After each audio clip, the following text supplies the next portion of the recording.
The rain drummed against the windows of Terra Medical Center as Lisa Martinez checked her phone for the third time in 10 minutes.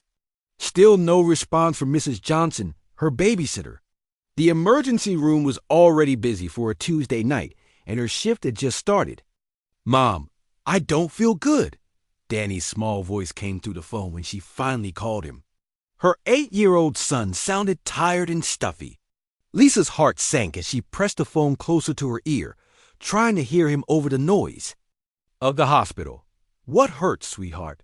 she asked, stepping into a quiet corner near the supply closet. "My head and my tummy." "And I'm really hot," Danny said with a weak cough. Lisa closed her eyes. She had already used up her sick days this month when Danny had the flu. Her supervisor, Dr. Patricia Wells, had made it clear that missing more work would put her job at risk. As a single mother working nights to pay for Danny's school and their small apartment, losing this job was not an option. "Listen, baby, Mrs. Johnson isn't feeling well either, so she can't come over tonight. Can you be a bid boy for Mommy? I'm going to come get you and bring you here with me, okay?" There was a pause. "To the hospital?" "Yes, but just for tonight. You can sleep in the break room, and I'll check on you between patients. It'll be like camping. Remember when we used to make blankets forts?" Danny's voice perked up slightly. "Can I bring my tablet?" "Of course. Pack your pajamas and your favorite. Blanket too. I'll be there in 20 minutes. Lisa hung up and looked around the busy emergency room. She had been a nurse here for 3 years and had never broken any major rules. She was always on time, worked extra shifts when needed, and patients often asked for her by name.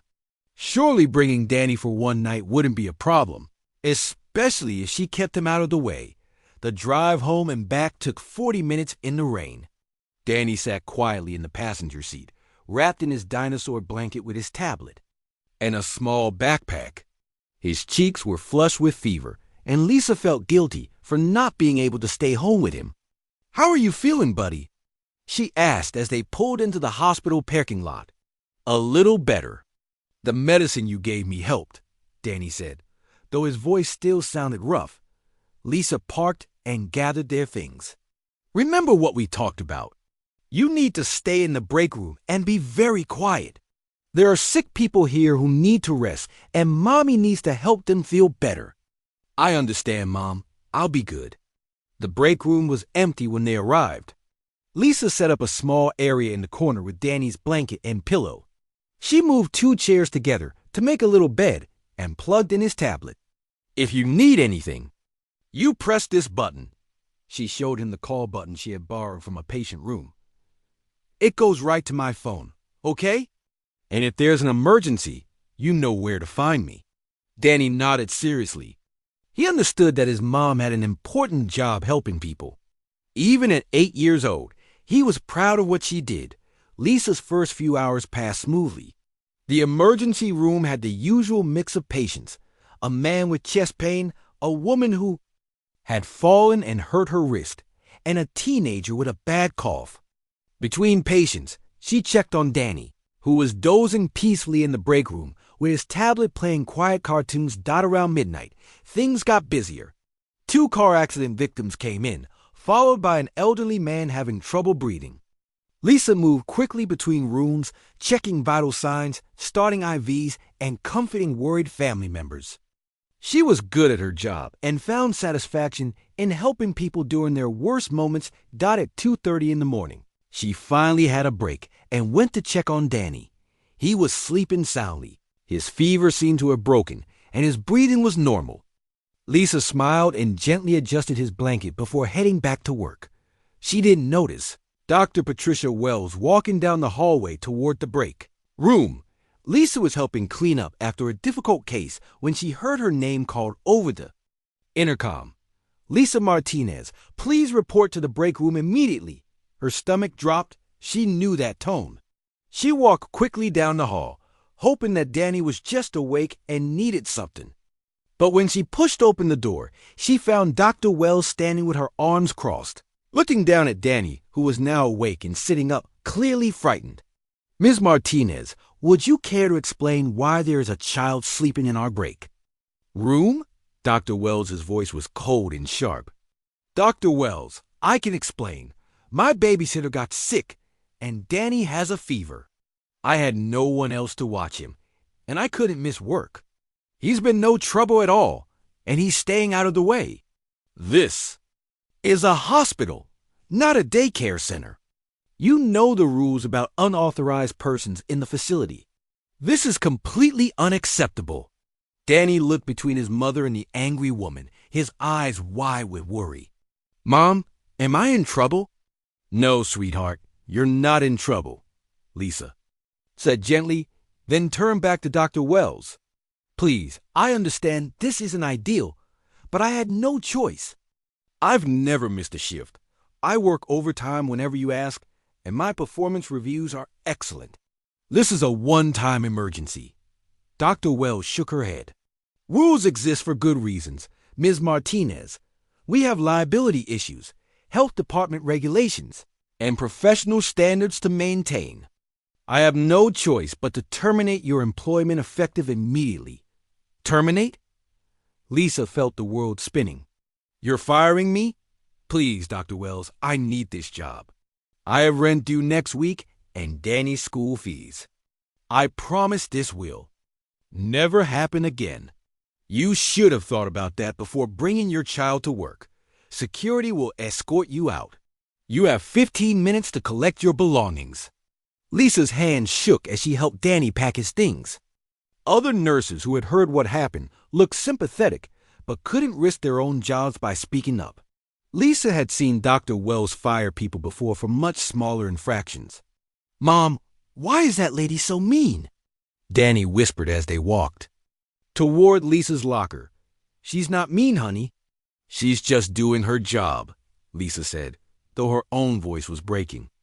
Sometimes grown-ups have to make hard decisions.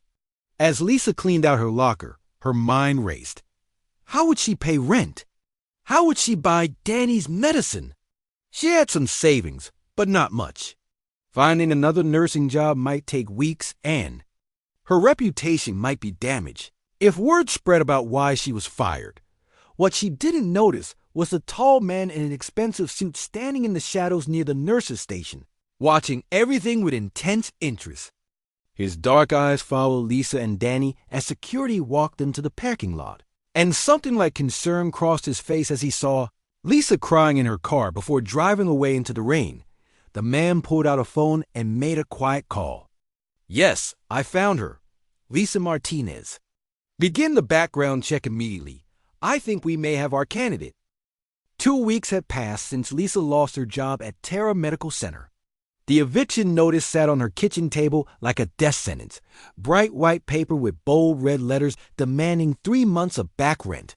Her savings account showed $47.32.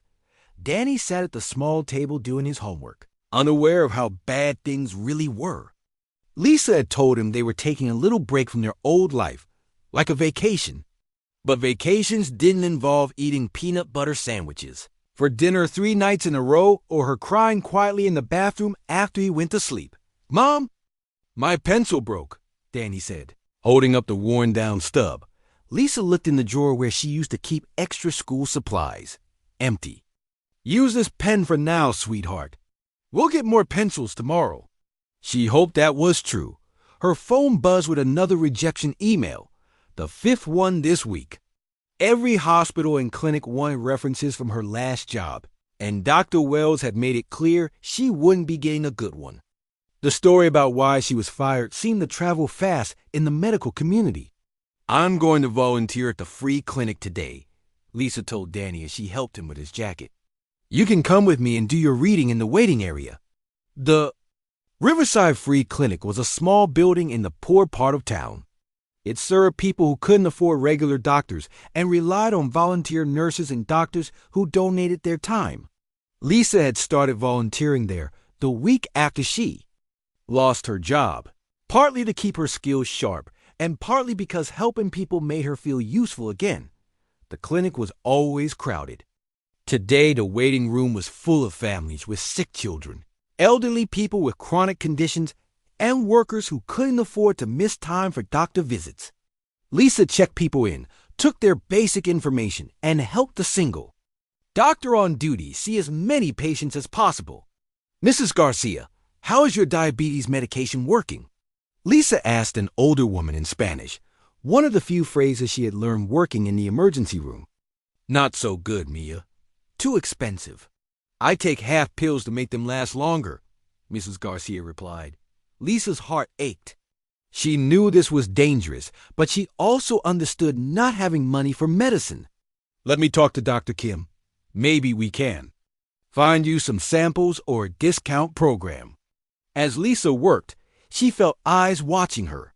A tall man in a perfectly tailored suit stood near the entrance, clearly out of place among the clinic's usual visitors. He was handsome in an unusual way, with very dark hair and eyes that seemed almost too bright. He watched Lisa work with intense focus, as if studying her every move. The man introduced himself to the receptionist as Marcus Kane, saying he was a healthcare consultant evaluating community clinics. But instead of talking to Dr. Kim or looking at medical equipment, he kept watching Lisa. Lisa was helping the mother with 3 young children when one of them, a little girl about Danny's age, started crying. The child was scared of getting the shot and was hiding behind her mother's legs. "Hey there," Lisa said softly, kneeling down to the girl's level. "What's your name?" "Sophia," the girl whispered. "That's a beautiful name. Do you know what, Sophia? I have a little boy, and he was scared of shots too." "But you know what he told me? You said shots are like superhero training. They make your body strong enough to fight off the bad germs." Sophia peeked out from behind her mother. "Really, really, really. And brave kids like you who get their superhero training get a special sticker. Do you want to see?" Lisa pulled out a sheet of star stickers she had bought with her last few dollars. The little girl nodded and let Lisa take her hand. The shot was over in seconds, and Sophia was so busy picking out her favorite star sticker that she barely noticed. "Gracias, Nurse Lisa," Sophia's mother said with tears in her eyes. "You have a gift."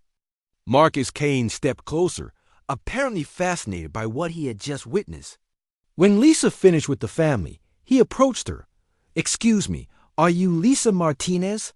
His voice was strangely formal, like English wasn't his first language. Though he had no accent Lisa could identify. "Yes. Do I know you?"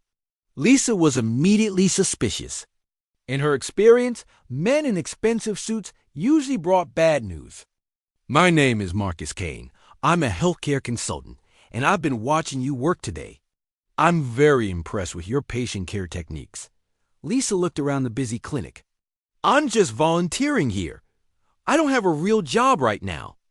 "I know about your situation at Terra Medical Center," Marcus said. "Word travels in the medical community. I think Dr. Wells made a terrible mistake." Lisa's cheeks burned with embarrassment. "Then you know why no one will hire me." "I know that.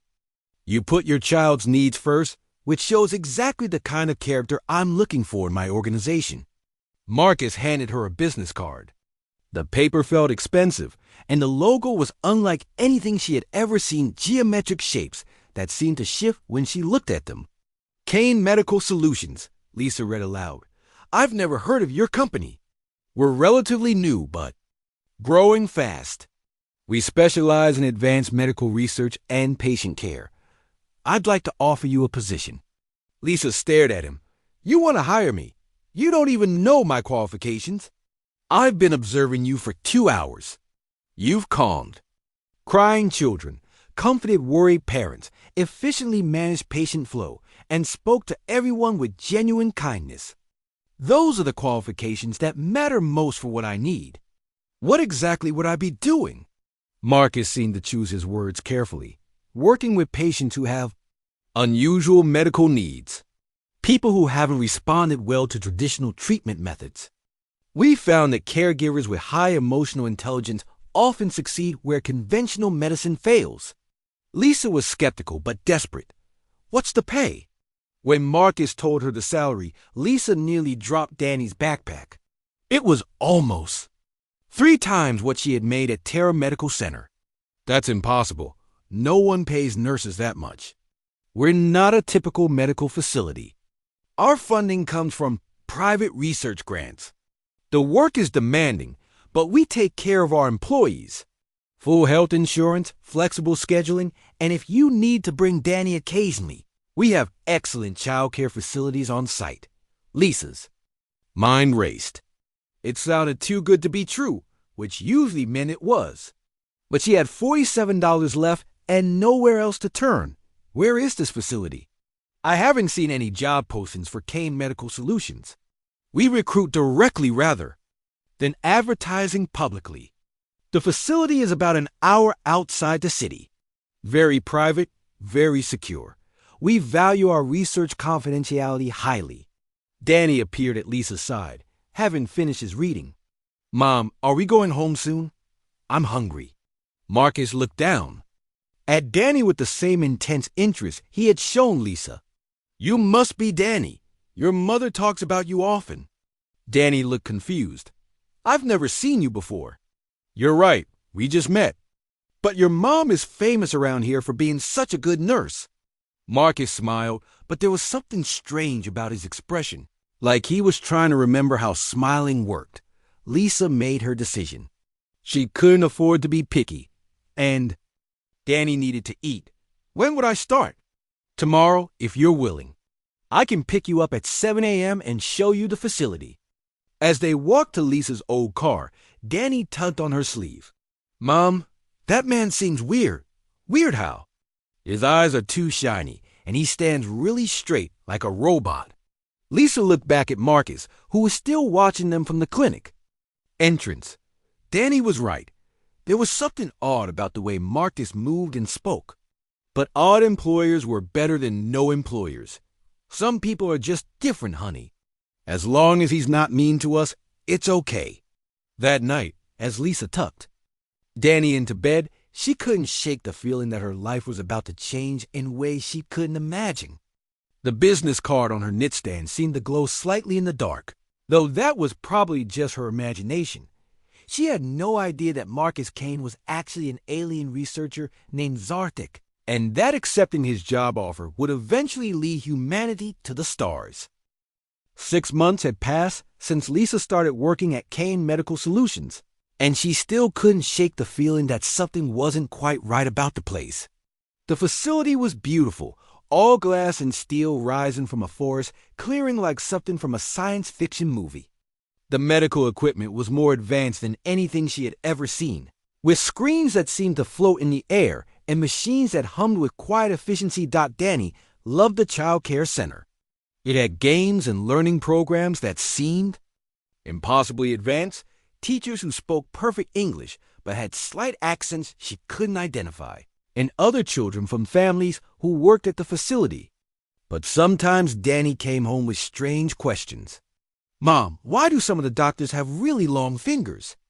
Danny asked one evening while they ate dinner in their new apartment. The company had helped them move to a much nicer place, fully furnished and only 10 minutes from the facility. Lisa paused with her fork halfway to her mouth. What do you mean, sweetheart?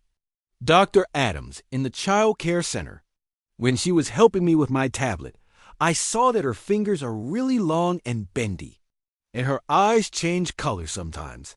They go from brown to green when she's thinking hard. Lisa had noticed some odd things about her coworkers, too. They were all extremely professional and brilliant, but they seemed to lack basic social skills. They never made small talk, rarely smiled, and always spoke in very formal, careful language. When she brought homemade cookies to share, they examined them like scientific specimens before politely declining to eat any. People are different, Danny. Maybe Dr. Adams has a medical condition that makes her fingers long. And some people's eyes look different colors in different light. But privately, Lisa was beginning to suspect that Kane Medical Solutions wasn't a normal research facility. The patients they treated were unlike any she had ever seen. Some had conditions that didn't match anything in her nursing textbooks. Others seemed to respond to emotional comfort in ways that defied medical explanation. There was Mr. Chun, whose skin turned blue when he was upset and returned to normal when Lisa sat with him and talked about his family. Dr. Brooks, who's broken. Bones healed in days instead of weeks after Lisa helped him process his grief over his wife's death. And little Amy Rodriguez, who stopped having seizures completely after Lisa taught her mother how to sing lullabies from her own childhood. Lisa's supervisors were fascinated by her success with these cases. They asked detailed questions about her methods and took extensive notes on everything she did. But they never explained why these patients responded so well to emotional support, or why traditional medicine seemed to fail with them. Marcus Kane remained mysterious. He appeared regularly to observe Lisa work, always taking notes on a device that looked nothing like any tablet or phone she had ever seen. He asked strange questions about human emotions and family bonds, as if these concepts were foreign to him. Lisa, when you comfort a patient, what exactly are you thinking? Marcus had asked during her last performance review. I'm not really thinking anything specific. I just try to understand how they feel and let them know they're not alone. But how do you understand their feelings? Is this a learned skill or something inherent to your biology? Lisa had found the question odd. I guess it's just natural. Most people can tell when someone else is sad or scared. Marcus had written furiously in his notes, as if this was groundbreaking information. On a quiet Tuesday night, everything changed. Lisa was finishing her shift when emergency alarms started blaring throughout the facility. Red lights flashed in the hallways, and she heard running footsteps and urgent voices speaking in languages she didn't recognize. All medical staff to Emergency Bay 3 immediately, came an announcement over the speakers. But the voice sounded stressed in a way she had never heard before. Lisa ran toward the emergency bay, her nursing instincts taking over. She burst through the doors and stopped dead in her tracks. Marcus Kane was lying on a medical table, but he didn't look human anymore. His skin was blue-gray, and he had 4 arms instead of 2. Strange silver blood seeped from a wound in his chest, and his eyes were much larger than human eyes should be. Dr. Stevens and Dr. Walsh were working frantically over Marcus, but their usual calm efficiency was gone. They moved with desperation, trying treatments that weren't working. Marcus was clearly dying. What happened? Lisa asked, her voice barely a whisper. Equipment malfunction in Lab 7, Dr. Stevens said without looking up. He was caught in an energy discharge. We can't stabilize him. Lisa looked at the alien technology surrounding Marcus and realized that everything she had suspected was true. This wasn't a human medical facility. These weren't human doctors. And Marcus definitely wasn't human. But as she watched him struggle for breath, none of that mattered. Someone was hurt and needed help, and that's all she could think about. Move aside, Lisa said firmly, pushing between the alien doctors. They looked shocked, but stepped back. Lisa had no idea how alien biology worked, but she could see that Marcus was in pain and afraid. She placed her hands gently on his face and looked into his large, frightened eyes. Marcus, can you hear me? You're going to be okay. We're going to help you. His eyes focused on her, and he made a sound like words in a language she didn't understand. I know you're scared, but you're not alone. I'm here with you, and we're going to figure this out together. Lisa began talking to Marcus the way she talked to frightened patients, her voice soft and reassuring. She told him about Danny's latest school project, about the nice weather they've been having, about anything that might distract him from his. Pain died as she spoke. Something amazing happened. Marcus's breathing became steadier. The silver blood stopped flowing as quickly. The monitors around him began showing more stable readings. Dr. Stevens and Dr. Walsh watched in amazement as Lisa's simple presence and calm voice seemed to stabilize their patient in ways their advanced technology couldn't. How is she doing that? Dr. Walsh whispered.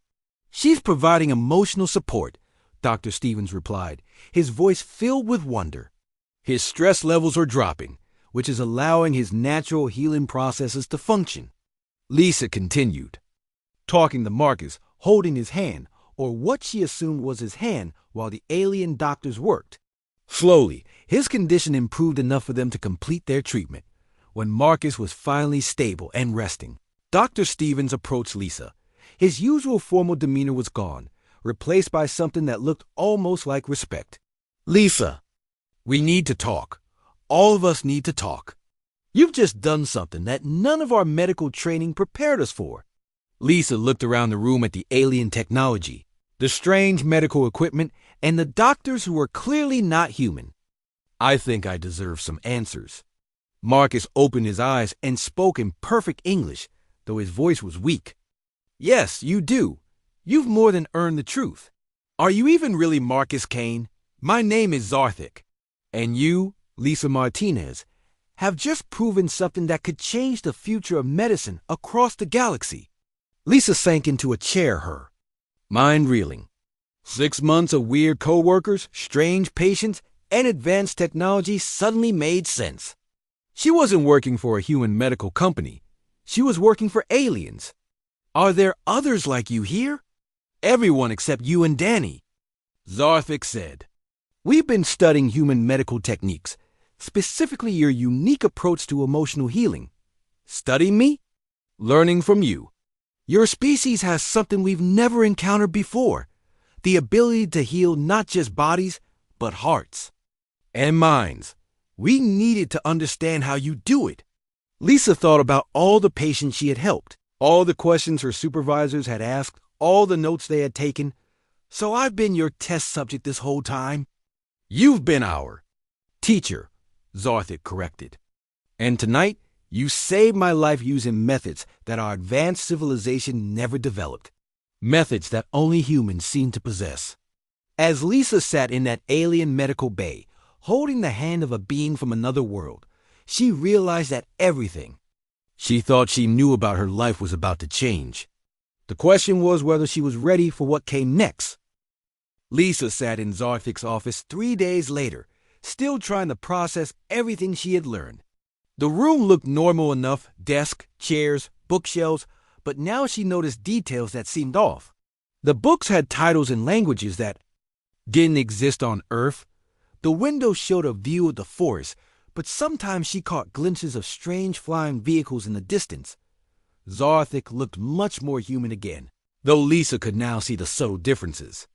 His movements were too precise, his posture too perfect, and his eyes held an intelligence that seemed ancient. He had explained that they use advanced technology to appear human, but maintaining the disguise required constant effort. "I know. You have questions," Zarthik said, his voice gentler than the formal tone he had used as Marcus Kane. "Please, ask me anything." "Why me?" Lisa asked. "Out of all the nurses in the world, why did you choose me?" "We didn't choose you randomly. My people, the Zentari, have been observing Earth for several years. We were looking for humans who demonstrated exceptional emotional intelligence under extreme stress. Your situation at Terra Medical Center caught our attention." Lisa's stomach dropped. "You were watching me before I got fired." "We were watching the hospital, yes. But Lisa, we did not cause you to lose your job. Dr. Wells made that decision entirely on her own. What interested us was how you responded to that crisis. So you let me struggle? You watched me worry about rent and food while you studied me. Like a lab rat?" Zarthik looked uncomfortable.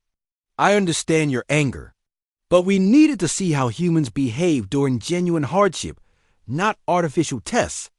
Your continued dedication to helping others at the free clinic, despite your own desperate situation, confirmed what we suspected about your species." "Which is what?" "Exactly. That humans possess something the rest of the galaxy has been searching for thousands of years, the ability to heal emotional trauma and provide comfort that actually improves physical health outcomes." Lisa frowned. "Other species don't have emotions." "They have emotions, but they handle them very differently. Most advanced civilizations have learned to suppress or control emotional responses in favor of logical efficiency. This approach works well for technology and space travel, but it has created a gap in medical care." Zarthik stood and walked to the window. Let me tell you about the Galactic Confederation. It's an alliance of 47 different species, each with their own strengths. The Zentari are excellent at energy manipulation and space travel. The Korthans are master engineers.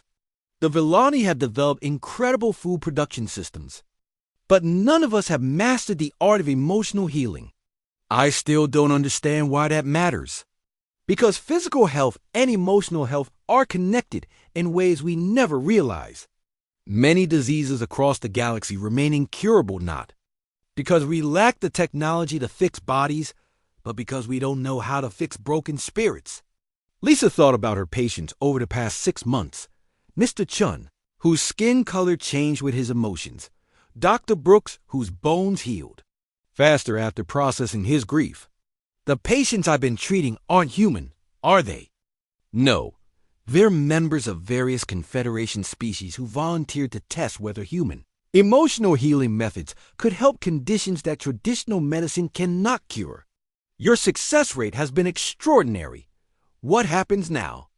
Do you send me back to Earth with some kind of memory wipe device? Zarthik turned from the window, and Lisa saw something like surprise cross his face. Memory wipe? Lisa, we're hoping you'll agree to join the Confederation as Earth's first medical ambassador. Earth's what? The Confederation has been debating whether to make contact with humanity for decades. Some species believe humans are too young and aggressive. Others worry about cultural contamination. But your work here has provided evidence that humans have something unique and valuable to offer. Lisa felt overwhelmed. You want me to represent all of humanity? I'm just a nurse who got fired for bringing her son to work. You're a mother who risked everything to care for her child, then continued helping strangers even when you had nothing left to give.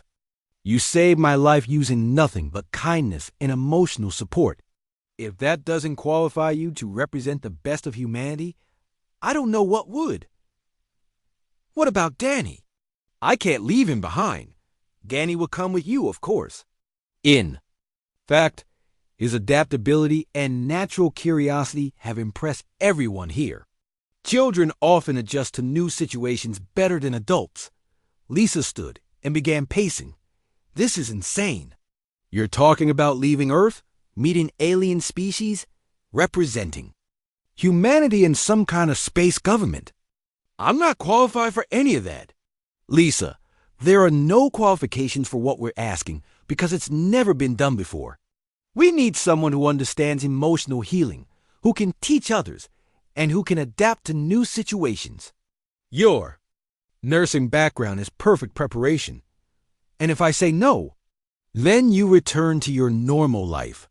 We'll help you find a good job, make sure you and Danny are financially secure, and you'll never hear from us again.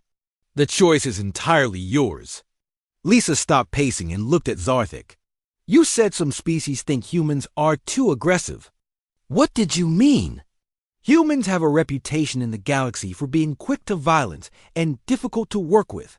Most first contact protocols recommend waiting until species develop more advanced emotional control before making contact. But you disagree?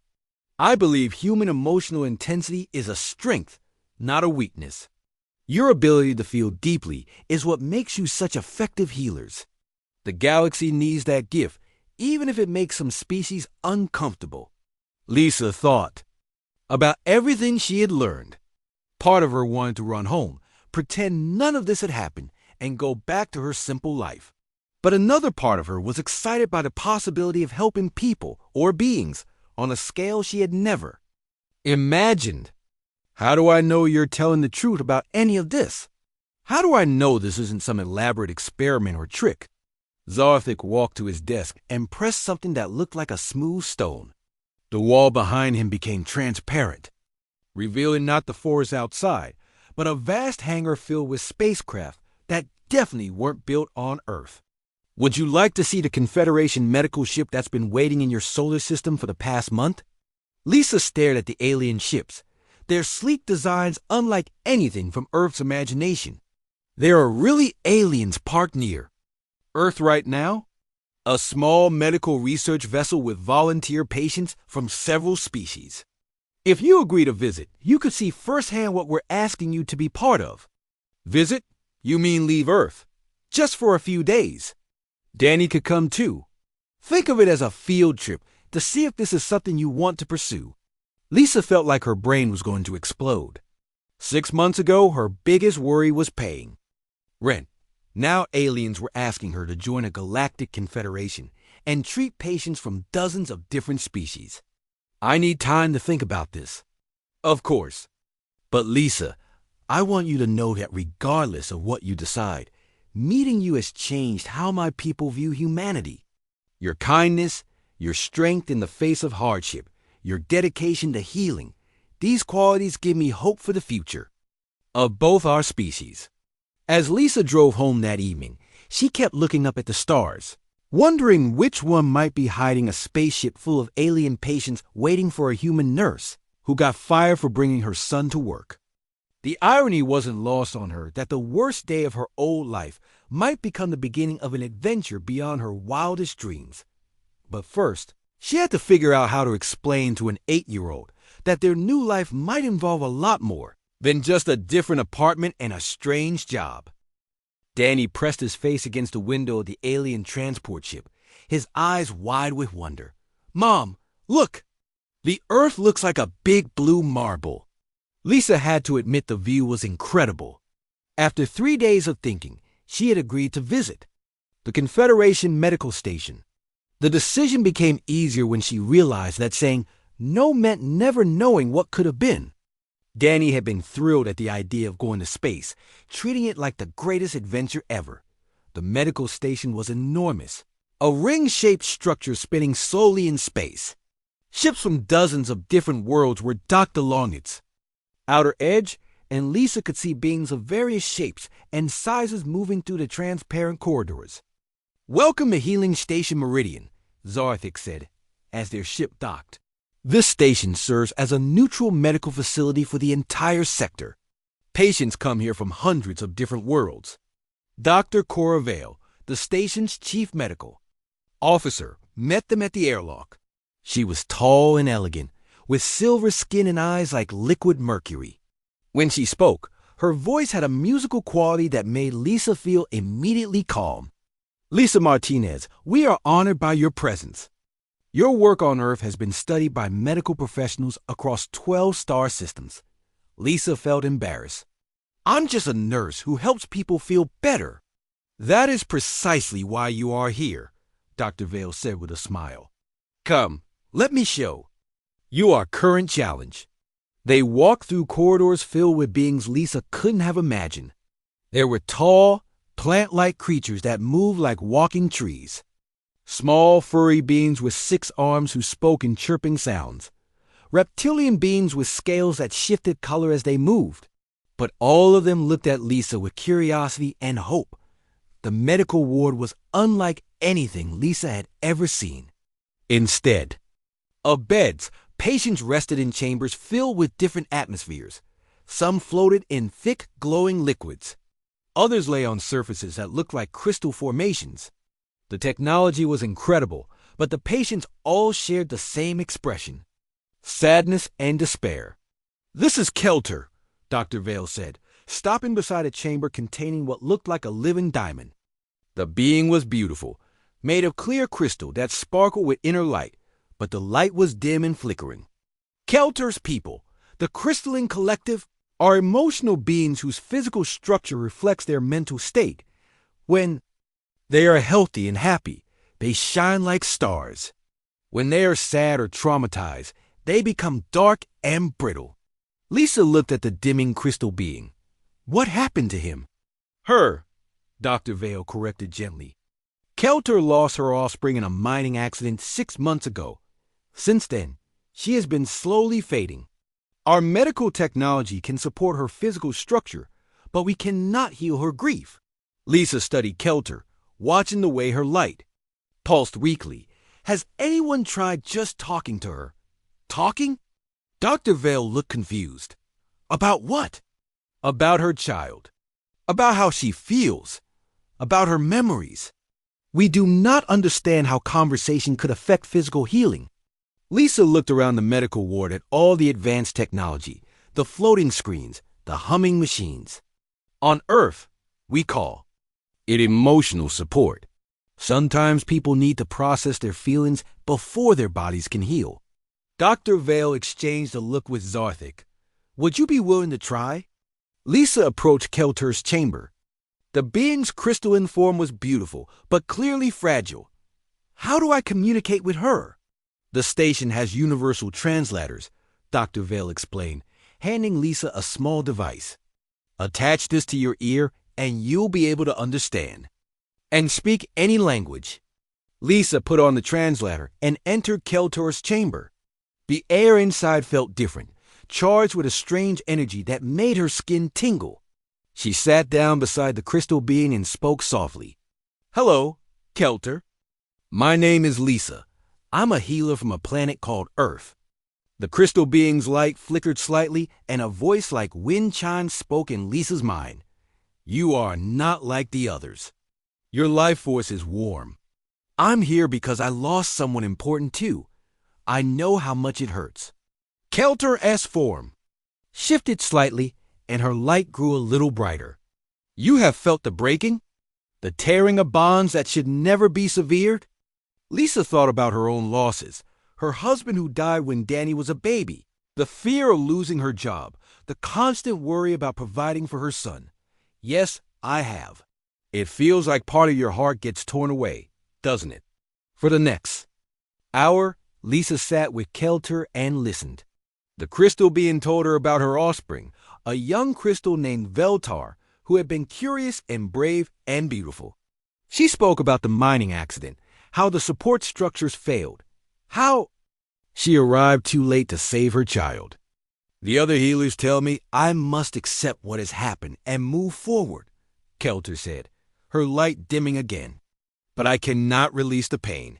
It is all I have left of Veltar. Lisa understood immediately. You're afraid that letting go of the hurt means letting go of your child. Yes. How did you know? Because I felt the same way when my husband died. I thought that if I stopped being sad, it meant I didn't love him anymore. But you did stop being sad. Lisa chose her words carefully. The sadness changed. It became something else. Gratitude for the time we had together. Determination to honor his memory by being a good mother to our son. The love stayed, but the pain that was killing me slowly became something I could carry. As Lisa spoke, something amazing happened. Kelter's crystalline structure began to brighten. Not the quick, flickering light of before, but a steady, warm glow that grew stronger as they talked. Tell me about Veltar, Lisa said. What made her laugh? What were her favorite things? For another hour, Kelter shared memories of her child. As she spoke about Veltar's curiosity, her love of exploration, her kindness to younger crystals, Kelter's light grew brighter and stronger.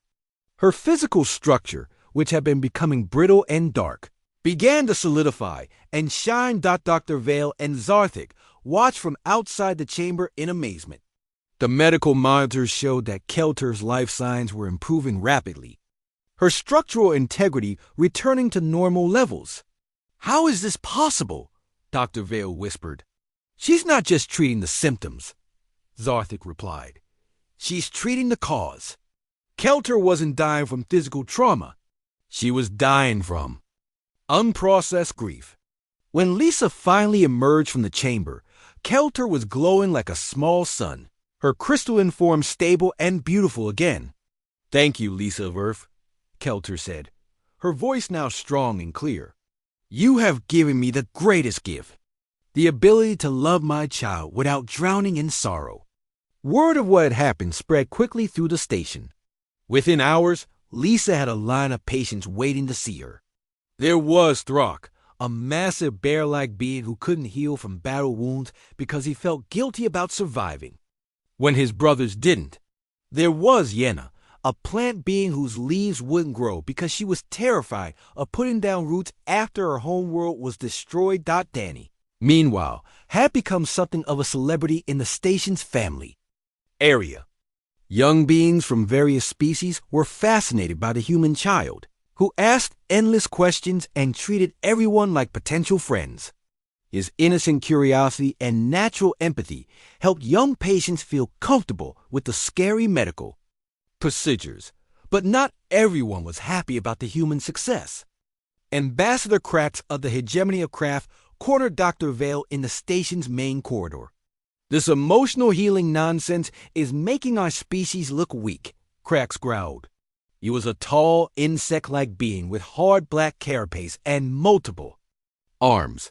The Craft overcome trauma through strength and discipline, not by crying about our feelings. Kelter was dying, Ambassador. Lisa saved her life. Kelter was weak.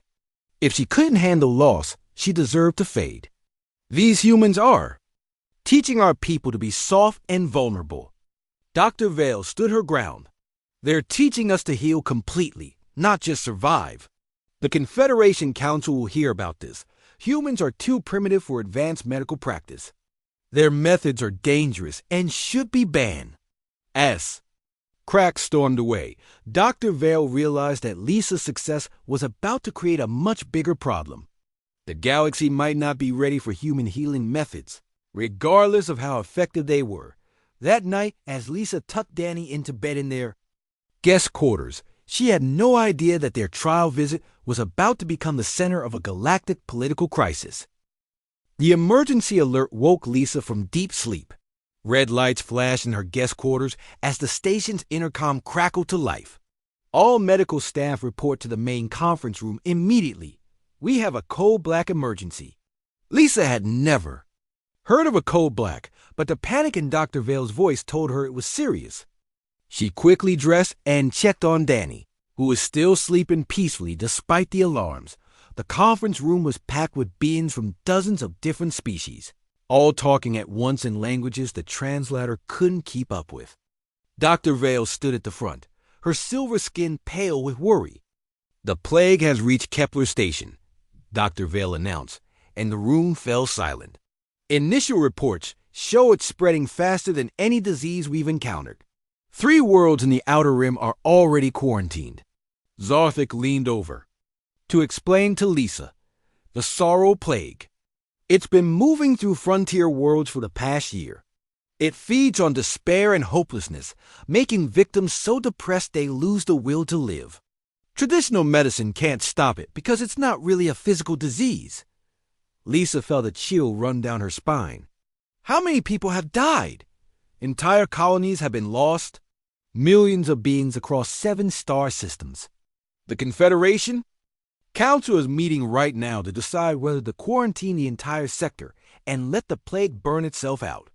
Ambassador Cracks stood up, his insect-like form towering over the other beings. The Craft have always said that emotional weakness leads to destruction. This plague proves our point. We should evacuate the strong and leave the weak to their fate. "You're talking about abandoning billions of beings," Dr. Vale said angrily. "I'm talking about survival of the fittest. Those who cannot overcome despair, through strength and discipline, deserve whatever fate awaits them." Lisa stood up, her voice cutting through the argument. What if someone volunteered to go to one of the infected worlds and try to help? The room erupted in shocked chatter. Several beings looked at her like she had suggested jumping into a star. "Lisa, that would be suicide," Zarthik said. "The plague has a 90% fatality rate. Even our best protected medical teams can't survive more than a few days on infected worlds." "But you said it feeds on despair. What if the cure isn't medicine? What if it's hope?" Dr. Vale stared at her. "You think emotional healing could stop a plague? I think it's worth trying. On Earth, we have a saying, sometimes you have to fight. Fire with fire. Maybe to fight despair, you need someone who understands how to bring hope." Ambassador Cracks laughed harshly. "This is exactly the kind of dangerous thinking I warned the Council about. Humans are reckless and emotional. They will get everyone killed with their primitive ideas." "What's primitive about trying to save lives?" Lisa shot back. "What's strong about abandoning people who need help?" The room fell silent. Lisa could feel every eye on her. And she realized she had just challenged one of the most powerful beings in the Confederation. Crack stepped toward her, his multiple arms clicking menacingly. Human, you have no idea what you're dealing with. This plague has destroyed civilizations that were conquering stars when your species was still living in caves. Maybe that's exactly why I can help, Lisa said, refusing to back down. Maybe. Being young and primitive means I haven't learned that some things are impossible. Dr. Vale spoke carefully. Lisa, even if the Council approved such a mission, you would need a team. No one could do this alone. Then I'll take volunteers.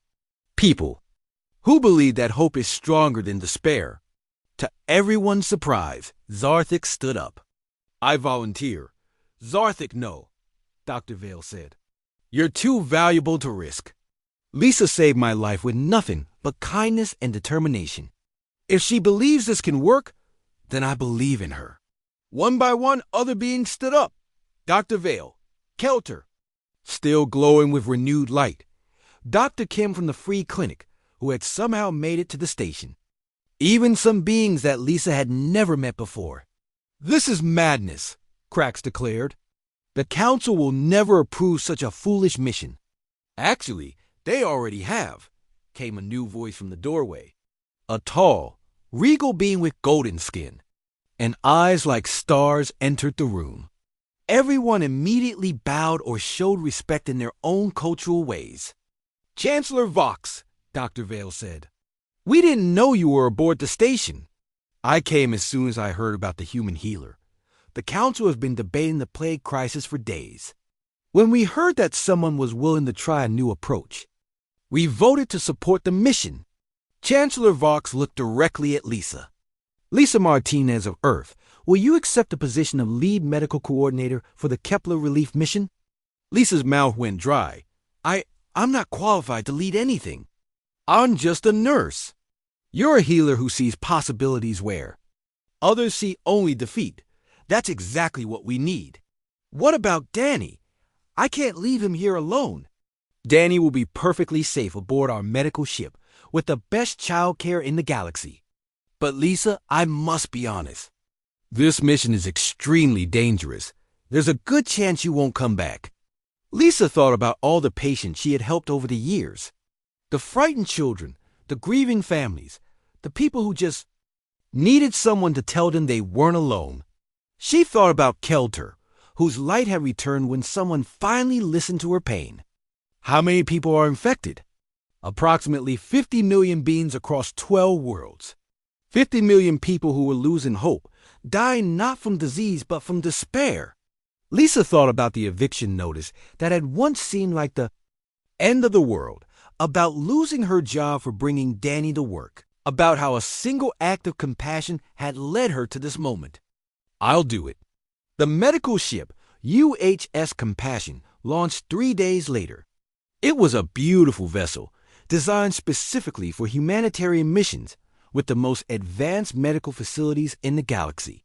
Lisa stood on the bridge, watching the stars, still hardly believing this was real.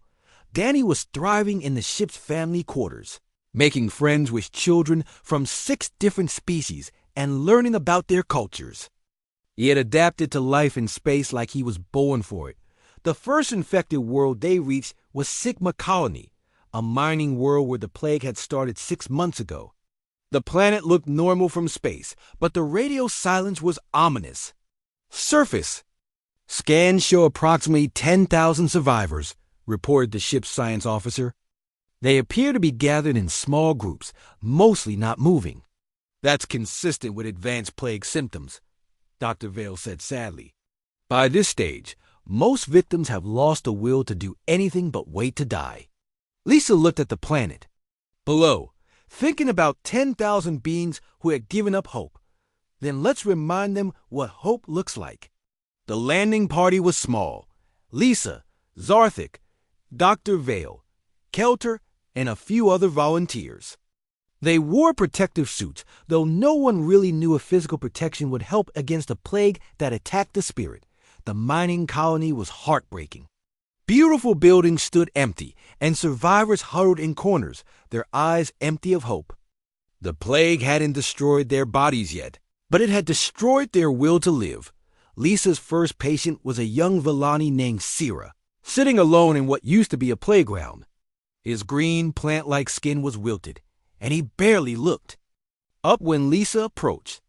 "Hello, Sira. My name is Lisa. I'm here to help." Sira's voice was barely a whisper. "There is no help. There is only waiting for the end." Lisa sat down beside him. "I know it feels that way. But you know what? 6 months ago, I thought my world was ending too. I lost my job, couldn't pay my bills, thought I was going to lose everything that mattered to me. What happened? I found out that endings can sometimes be beginnings. That the worst day of your life might lead to the best thing that ever happened to you." As Lisa talked, she began to understand what the plague really was. It wasn't a disease in the traditional sense. It was a psychic manifestation of collective trauma. The mining worlds have been exploited for generations. Their people worked to exhaustion, their cultures ignored, their hopes crushed by corporate greed and political indifference. The plague fed on that accumulated despair, but it could be fought with accumulated hope. Working with her team, Lisa began organizing community gatherings. She taught people to share their stories, to remember what they were grateful for, to support each other through their darkest moments. Kelter used her natural light to create beautiful displays that reminded people of beauty and wonder. Zarthik coordinated resources to make sure everyone had food and shelter, but the breakthrough came from an unexpected source: Danny's videos from the ship. "Mom, I made something for the sick people," Danny said during one of their daily calls. He showed her a recording he had made with his new alien friends, all of them singing songs and telling jokes and sharing their favorite memories. Lisa played the video for the survivors. Something magical happened. For the first time in months, people smiled. Then they laughed. Then they began to hope. "Show us more," Sira asked. His wilted skin began to turn green again. The healing spread like wildfire, but in reverse of the plague. Community by community, world by world, Lisa and her team helped people remember how to hope. They established support networks, taught emotional healing techniques, and most importantly, listened to people who had been ignored for too long. The plague couldn't.